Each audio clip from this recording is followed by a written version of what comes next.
Hello, and welcome to another episode of First, the show where I, Marcus Nez, gives you my first impressions on a game. And this here episode is all about Splash Cars, a driving game that is basically Splatoon meets Cars, except it's not competitive and more of a puzzle game. And you know what? It's a bit of a bummer. It gets old really fast. I like the idea, but in practice, they didn't really do much with it. It's just the same thing over and over again in environments that all look pretty much the same. They might be a little bit bigger over time, but they're basically just the same thing. And I don't know if the music got any different. If it did, it just didn't make much of an impression, or it either was just the same music over and over again. And it's too bad because it makes a decent first impression with its gameplay and its conceit and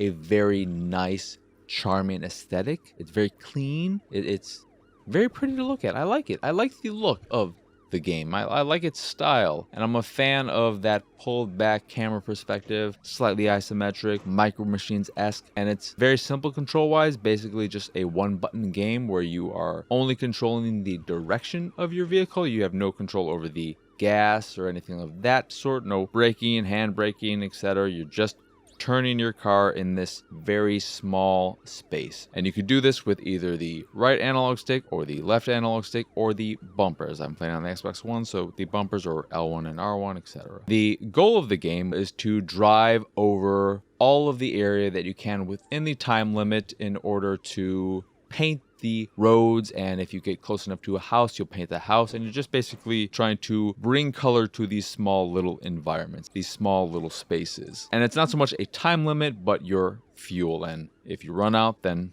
you're done, or you can pay to get a little extra time in the level. There are gas canisters spread out throughout a level that'll give you a little bit of extra time, and that's the gist of it. There are obstacles in the environment and other cars that might get in your way, like cop cars that will chase you but don't really pose much of a threat. If they hit you, they'll do a little bit of damage. If you take enough damage, you'll stop moving and you'll have to start over. There are some vehicles that will clean up your mess unless you get them on your side. But it's just the same thing over and over again with very few modifiers over the half hour, 45 minutes I put into the game. I was just doing the same thing without much change. And what really made the experience almost from the get-go frustrating and disappointing is the fact that the environment, for the most part, is non-interactable in that you can't crash through, drive through,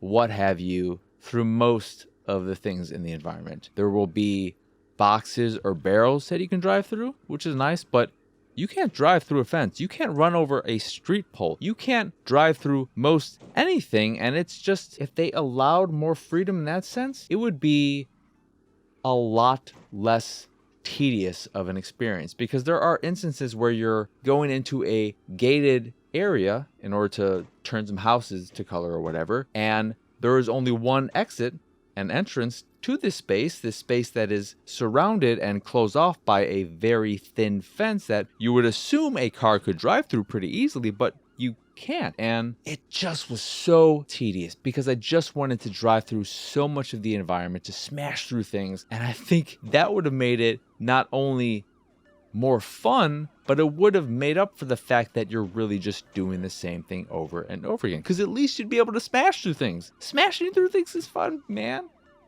Am I alone here? Do you not like smashing through things? It's fun, right? And fun is what this game is in dire need of. It's a decent idea, but it just needs a bit more refinement in order to be a truly good game. It's okay as a time waster. You can get new cars that'll help you go faster and whatnot, but really there's just not that much there, and the core gameplay is not good enough. Anywho, that will do it for this here episode of First. Once again, I am Marcus Nez. Y'all can find me on Twitter and pretty much everywhere at PX Sausage. If you'd like to see me streaming games like Splash Cars, you can do so over at twitch.tv/PX Sausage. If you'd like to check out the videos I'm making, you aren't already doing so, you can do that over at youtube.com/pixelated sausage. I forgot to breathe there. Oh God, don't forget to like, subscribe, and hitting that bell. That's the thing you do. Also, don't forget to breathe. It's really important. I'm asthmatic, and I definitely should not forget to breathe. I mean, no matter who you are, if you forget to breathe, you're going to die. But what you're not going to die from is checking out the videos. All right, again, youtube.com/pixelated sausage. Speaking of pixelated sausage, you put a little dot and com after that. What do you got?